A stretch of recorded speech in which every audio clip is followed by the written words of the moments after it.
Eu sou Fausto Moraes e estamos iniciando mais um Yajus Talk, o seu bate-papo sobre direito e inteligência artificial. Esse episódio ele faz parte de uma série muito especial chamada pela gente de Lições Ethicae, com a participação relevantíssima do Instituto Ethicae. Hoje, a nossa convidada é a professora Magali Prado, que é jornalista, graduada e pós-graduada na Casper Libero, doutora em comunicação e semiótica e mestre em tecnologias da inteligência e design digital, ambos pelo programa da PUC São Paulo. Fez estágio de pós-doutorado no Departamento de Informação e Cultura na Escola de Comunicações e Artes da USP. Tem livros sobre produção e história da rádio, web jornalismo, cyberativismo e o seu mais recente livro é o Fake News e Inteligência Artificial, o poder dos algoritmos na guerra da desinformação. Professora Paola, por favor, já dê as boas-vindas para a nossa convidada e comece a nossa conversa. Olá a todos, muito obrigada, professora Magali Prado. Um prazer, uma honra, uma alegria ter você Eu que aqui com a agradeço, gente. eu que agradeço, Paola, Fausto, obrigada pelo convite. Eu li com muito carinho o seu livro, faz já algum tempo reli novamente por ocasião do nosso encontro. Nós que tivemos a oportunidade de estar juntas, nós fizemos um pós-doc juntas na Cátedra Oscar Sala, no Instituto de Estudos Avançados, há 2 anos, 3 anos, já o tempo passa rápido, né? E daí, Magali, o seu livro, Fake News e Inteligência Artificial, o Poder dos Algoritmos, você fala até mesmo que você não gosta muito da expressão fake news, não é? Depois eu gostaria que você tocasse nesse ponto. Mas como você vê também os desafios do combate à desinformação, discursos de ódio, essa polarização?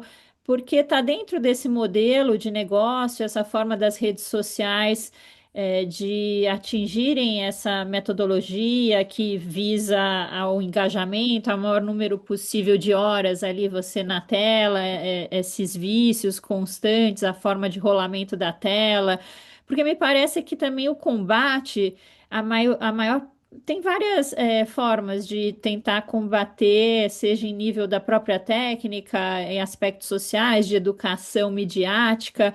Mas como que você vê isso em termos práticos no Brasil e fora? Se você puder falar dessa questão da educação midiática, como que a gente apostaria mais nisso? Porque as agências de checagem me parece que é um trabalho muito assim pontual ainda e reativo, né? Após, me parece, não sei se elas fazem de forma prévia essa análise, como que é isso, e se seria suficiente, como que você vê essas questões?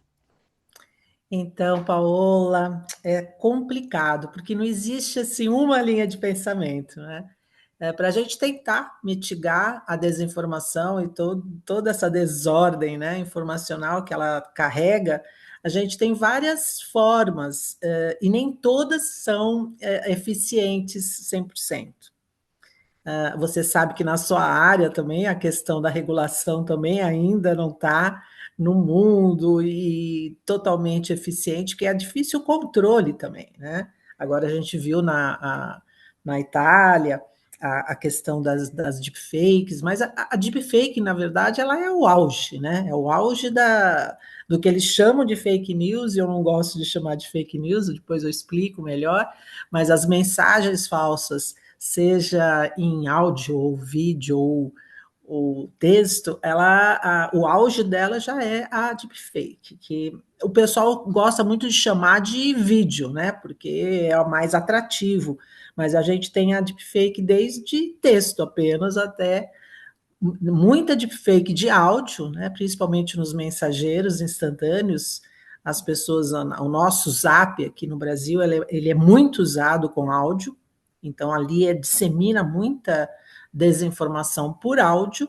Então, assim, é muito complicado porque vai envolver várias linhas, né? Como eu falei no começo.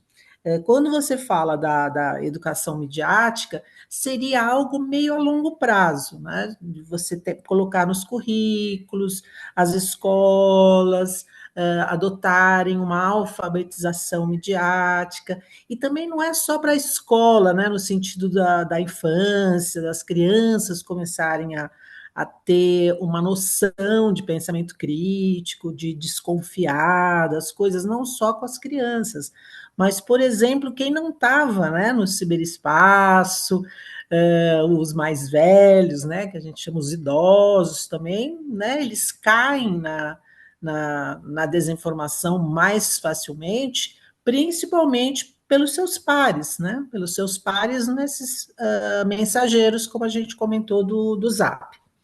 Então, assim, você tem a educação midiática, ela é uma forma importantíssima. Por quê? Porque ela vai começar a cada vez mais você incluir, né, nas escolas e nas universidades também. Né? A gente já vê em várias universidades do mundo a disciplina de educação midiática, a disciplina de inteligência artificial, porque se você estuda o que é inteligência artificial, você também entende a parte nociva dela, porque a inteligência artificial não é só nem para o bem nem para o mal, ela tem as duas faces, né? Então, se você estuda essas tecnologias que também propiciam a desinformação mais facilmente, porque a gente tem que lembrar também que a desinformação ela sempre existiu, né? Antes mesmo do ciberespaço. Então, é só que não tinha o alcance e a velocidade que a gente tem hoje. Até por disseminação em massa, né? O uso de bots e tal.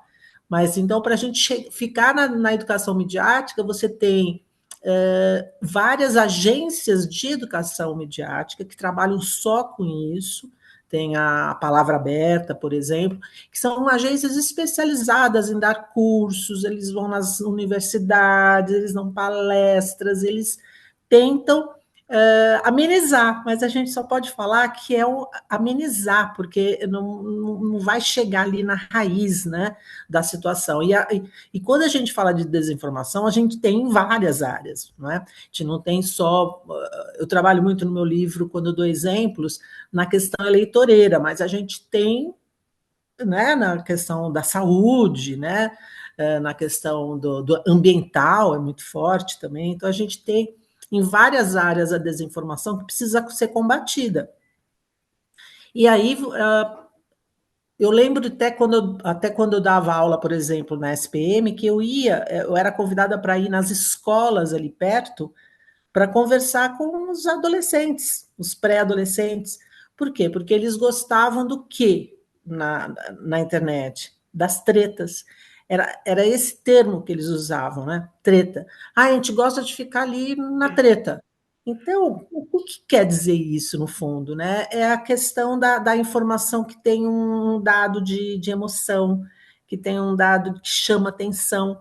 Não é simplesmente um fato, uma notícia, né, uma informação básica. Não, é alguma coisa que vem carregado de alguma coisa que mexe com a pessoa. Por isso que eles gostam dessas brigas, não é? Essas polêmicas. Então, tudo que vier com essa carga de polêmica, de, como você falou, discurso de ódio, o discurso de ódio, obviamente, ele chama mais atenção, não é? A gente pode pegar pelo jornalismo básico mesmo, antes mesmo da desinformação ter esse lastro todo. O jornalismo básico era aquele que, quando você ia vender uma pauta para o seu editor, você já dava o assunto, você já avisava que tinha personagem, que precisa ter, né, para humanizar, e você também já dava um teor do assunto, se ele tinha o impacto que ele ia ter. Por exemplo, eu tenho aqui um incêndio, o incêndio já ocasionou tantas mortes, né? Tem pessoas desaparecidas, então você já ia trazendo aquela carga de emoção, porque a sua reportagem daria mais impacto, teria mais espaço na Mas, edição, Margarida, seja no parece que sempre impresso a ou gente não. está correndo atrás do prejuízo, porque a regulação sempre vem posterior e atrasada. A gente pensando agora na deepfake, que é tão realista com o uso da inteligência artificial, agora os vídeos, os áudios, as vozes, as imagens. Quer dizer, também nem e o letramento digital, essa letramento midiático, também envolve muito essa questão do pensamento crítico, a conscientização, mas mesmo as pessoas super preparadas também vão estar sujeitas, porque está muito perfeito agora, né? Então, é como se fosse Magali, pegadinha, né? isso, Magali, eu só nesse sentido, aproveitando a contribuição que a professora Paola trouxe aqui também, eu fiquei intrigado quando você acabou usando uma expressão que era as deepfakes, que a gente fala muito hoje dos deepfakes, mas isso poderia ser algo escrito, já não é algo novo, a gente associa muito a imagens, e até para quem está nos acompanhando, para a gente ter uma clareza nesse conceito, né? Porque hoje se usa muito essa expressão deepfakes com o avanço do uso da inteligência artificial para fazer montagens a partir de vídeos. Eu queria só entender essa sua colocação, porque é muito diferente do que a gente tem ouvido por aí. Exato. Assim, você tem uma grande divisão entre simplesmente o que é fake e também o que é deepfake, que seria o uso da inteligência artificial, vem de deep learning, um tratamento de dados de aprendizado profundo. Então, você não só. Isso tudo começa com texto. Então, o GPT, antes do chat tal mais conhecido, esse de 2022 para cá, que se popularizou, antes dele já existiam as outras versões que eram meramente de texto. Então, você pedia um texto no estilo do Machado de Assis, por exemplo. Aí você colocava um parágrafo, às vezes não precisava nem pôr um parágrafo, você colocava uma frase e o software já continuava. Continuava a história a partir de um prompt mínimo que você dava e com o comando que você pediu. Eu quero, no meu caso, por exemplo, não ia conseguir pedir no estilo de Magali Prado, porque eu não sou tão conhecida assim, mas vamos supor, no estilo de um Machado de Assis, porque por que eu falo não conhecida? Porque ele tem a Big Data por trás desses softwares, ela é formada a partir de diversos arquivos, né? Por exemplo, no começo era o Reddit que fornecia, então eles tinham muito material, mas tinha material de artigos que já tinham mais que 3 likes. Mas depois foi crescendo e agora eles têm a internet muita coisa na internet, livros que eles já digitalizaram e tudo mais. Mas então, para responder a tua questão, começa com texto, simplesmente. Então, se eu tenho um texto falso a partir do que está dentro daquela big data deles, e depois você consegue pôr o áudio, depois vem o vídeo. Só que o vídeo ele ficou mais famoso, porque ele é mais atrativo. Né? Você está vendo a pessoa falando, nossa, a pessoa está falando. Eu me lembro muito bem que acho que o primeiro que me impactou, acho que deve ter sido o primeiro mais popular, que foi da Michelle Obama. Então entrava a Michelle Obama falando algo que ela nunca disse. Então você olhava a cara e era muito mais convincente do que simplesmente você ouvir. Mas os áudios também começaram a ter consequências drásticas, assim. Por exemplo, tem um caso que eu cito num artigo que eu escrevi para a revista lá do TID, que eu escrevi sobre deepfake de áudio mesmo, específico. Aliás, ali é muito lido, até por conta daquilo que você falou. Normalmente as pessoas falam de deepfake de vídeo. Aí tem um monte de artigo. Agora, de áudio específico tem menos. Então, assim, de uso, por exemplo, a voz de você pega um trechinho da voz, segundos. Eu pego segundos da sua voz e eu sintetizo. Então, pela IA, eu consigo duplicar aquela voz e colocar outras frases, né? Então, também colocando na tua boca algo que você não disse. Então, eu dou exemplos, por exemplo, de um profissional que pede ajuda para os funcionários em dinheiro, tal, ou seja, um golpe, não é? E as pessoas caem. Por que as pessoas caem? Porque a voz é muito parecida. Aqui no Brasil, a gente teve, na época da pandemia, o ministro da Saúde, uma deepfake de áudio muito disseminada, que era a voz do ministro da Saúde. Porque na voz você tem mais de uma possibilidade de fazer deepfake. No vídeo você tem que ter lá várias imagens da pessoa para fazer um pouco mais demorado. Hoje nem tanto, mas antigamente era um pouco mais demorado, então demorou um pouco mais para todo mundo fazer. Hoje qualquer um faz. Mas tecnicamente era mais difícil um pouco, a boca ficava borrada, então você tinha que trabalhar muito bem. Já no áudio, não. No áudio, bastava você ter, vamos supor, uma fala de um político. Você pega a fala de um presidente, você cortava as palavras. Então, você podia fazer ou uma deepfake ali com pura manipulação de áudio, de edição, como criando voz sintética por IA.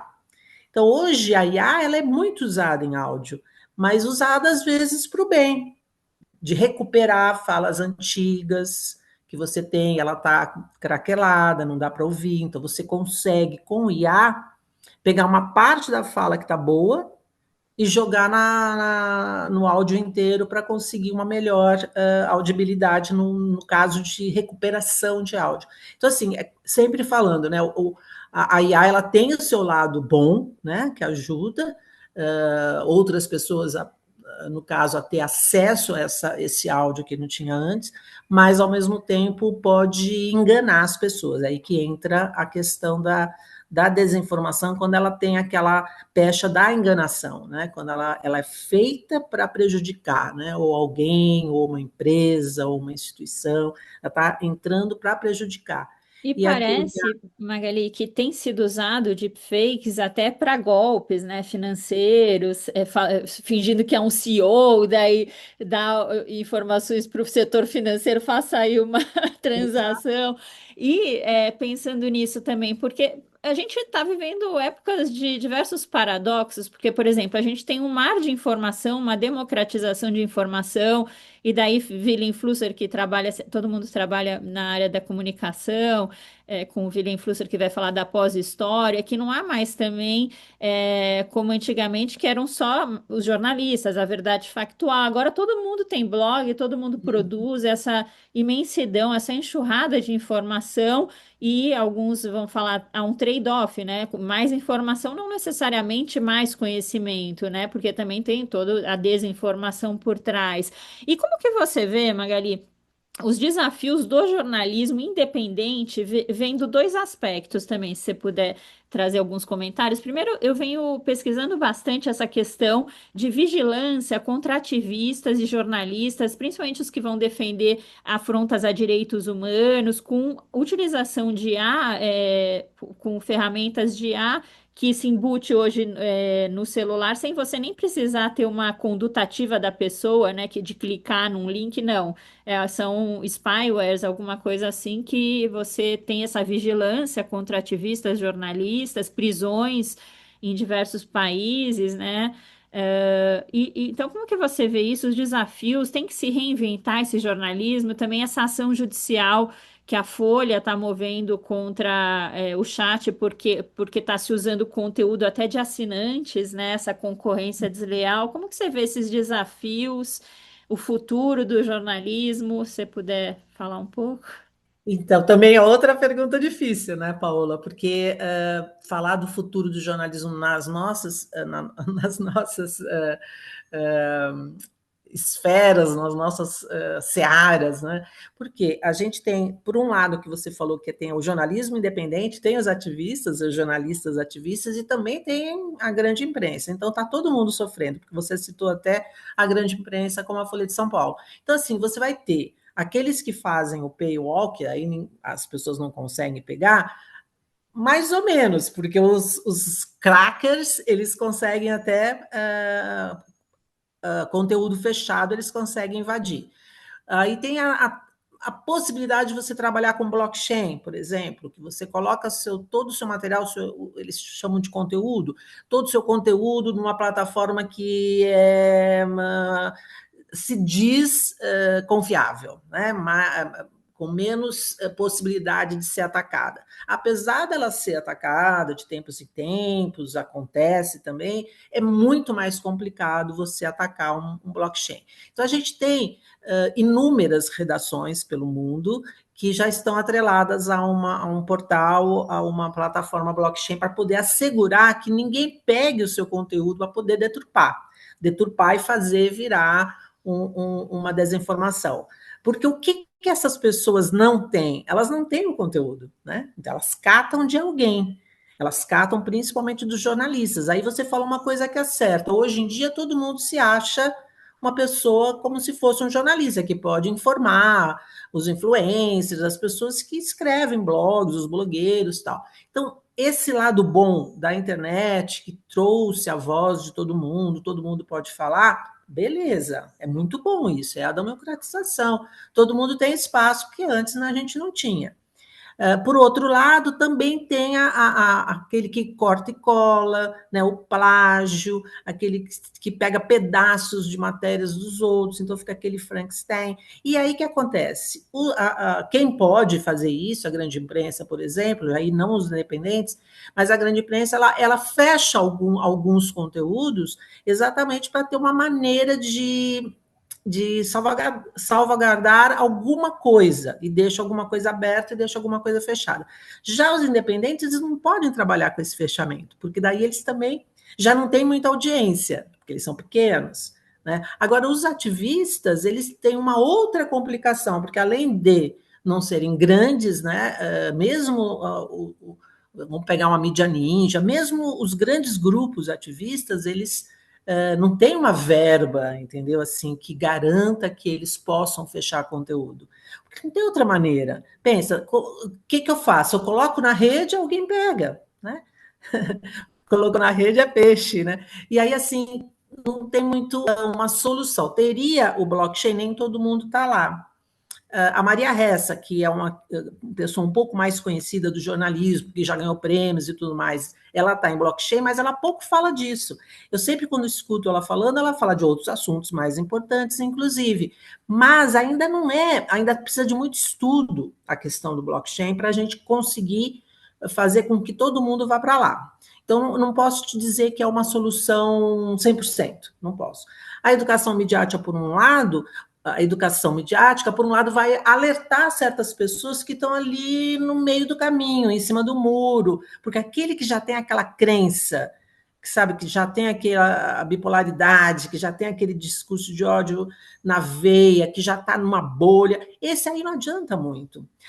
O que a gente pode conseguir fazer, alertar as pessoas, né, e trazer a verdade, essa verdade factual, né, que você falou, que vem, inclusive, essa expressão vem de Hannah Arendt, que você trabalha em cima do fato do que está acontecendo, só vai atingir aquele que ainda está começando a se formar, ou então aquele que tem dúvida, aquele que sabe, aquele que está em cima no muro mesmo. Será que isso é verdade ou não? Ele às vezes não replica porque ele tem essa dúvida, porque aquele que tem aquela crença, não, isso tem que ser verdade porque eu quero que isso seja verdade, ele vai replicar sem checar. Ele vai replicar porque ele quer que aquilo seja verdade. Então, vem muito de uma crença enraizada. Então, você mexe com várias, você percebe que são várias possibilidades. Eu estava falando de quando para você vender o jornal, para você ter engajamento, na época a gente não falava engajamento, mas para você ter leitores e hoje internautas, você tem que trazer assuntos quentes, assuntos que mexam com a gente.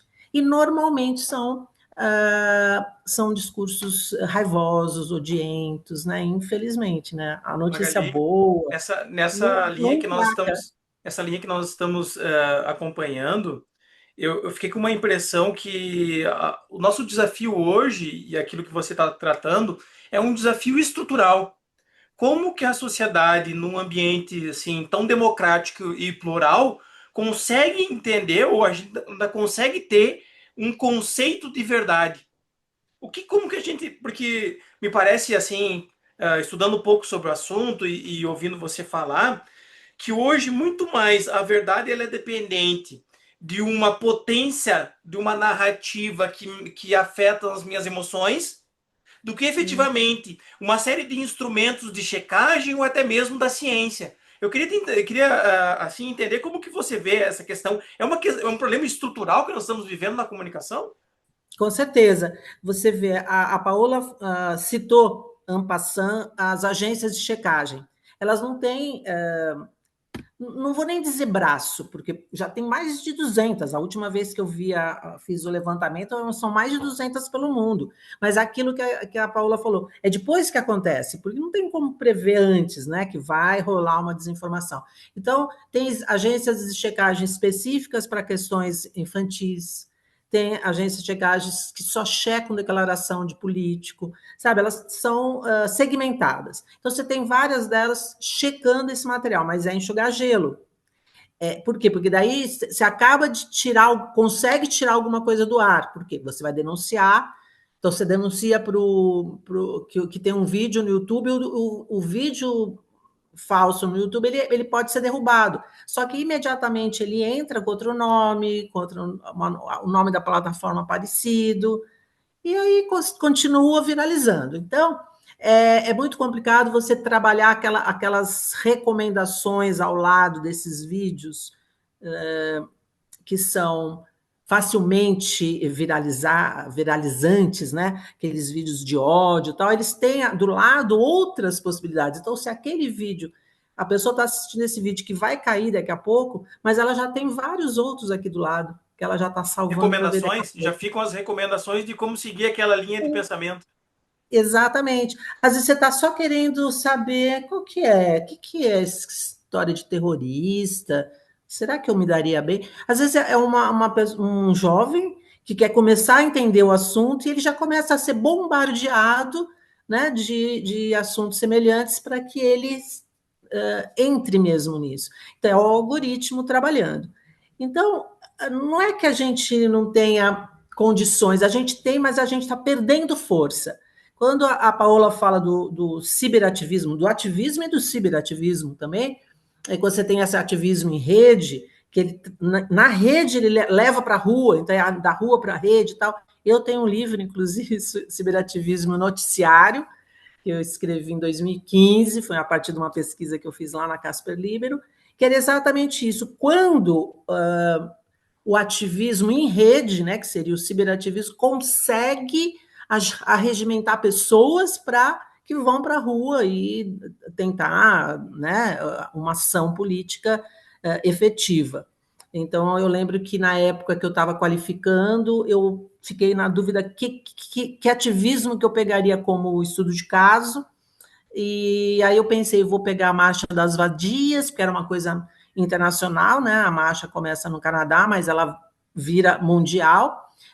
Então, eu estava quase pegando esse estudo de caso, aí surge o quê? As manifestações de 2013. Né? Começa pela tarifa, né? O aumento da tarifa e explode no Brasil. Então, eu peguei, lógico que eu tinha que pegar aquele nicho, né? Caiu no meu colo, né? Aquele ativismo que era na rede chamando para a rua. Aí, o que eu fiz? Eu fiz exatamente o que a Paula perguntou, como que a imprensa cobria isso, sabe? Se ela cobria de uma forma legítima, com uma cobertura em cima mesmo dos acontecimentos, se tinha lado, né, ou se mostrava todos os lados, porque essa coisa de mostrar todos os lados também é discutível, né, porque não é essa obrigatoriedade do dois-ladismo, não é isso. Às vezes o outro lado você sabe que ele é falso, então por que você fica dando palco para ele, né? Então a gente também tem que tomar cuidado com isso às vezes não é dois lados, mas assim, todos os lados envolvidos, né? Então existe também uma forma mais fácil de você trazer mais pessoas quando você está em rede. Então, eu trago a história desde quando, pelo mídia torpedista, que inclusive está no título do meu livro, que eu falo da mídia torpedista até as redes sociais, quando você mandava torpedo pelo celular e conseguiu derrubar o presidente das Filipinas. Então, regimentou as pessoas pelo SMS, né? Aquele nosso velho SMS, que começa curtinho também. Antes do Twitter existir, ele tinha ali 170 caracteres, por aí também. Então, assim, é muito forte quando você consegue trazer as pessoas, né? E você consegue falar com elas pela rede. Então, o ciberespaço ele é fenomenal. Ele é maravilhoso nesse sentido de você criar as comunidades, né? E conseguir falar com elas. Só que, infelizmente, também tem o pessoal do lado do mal, né? O lado da força do mal, que também invade o ciberespaço, né? Magali, aqui o nosso episódio ele é uma ótima conversa e infelizmente ele acaba passando muito rápido. Eu vou fazendo já o encerramento dessa nossa conversa, sem antes agradecer imensamente a sua colaboração e toda essa conversa necessária que a gente teve sobre aí a fake news, a deepfake, também o uso da inteligência artificial. A quem nos acompanha, eu quero deixar a mensagem para que acompanhe a professora Magali nas suas redes sociais, a professora Paola. Você pode encontrar mais episódios do Yajus Talk e das lições Etkai, tanto no Spotify e no YouTube. E vamos encerrando esse episódio com uma grande alegria. Espero revê-los todos em breve e até mais. Eu agradeço, então, a participação. E não Muito usem nem fake obrigada. news, nem informação falsa. Usem mensagens falsas. Num outro episódio eu explico melhor. Ah, ótimo. Vamos fazer Combinamos já uma próxima.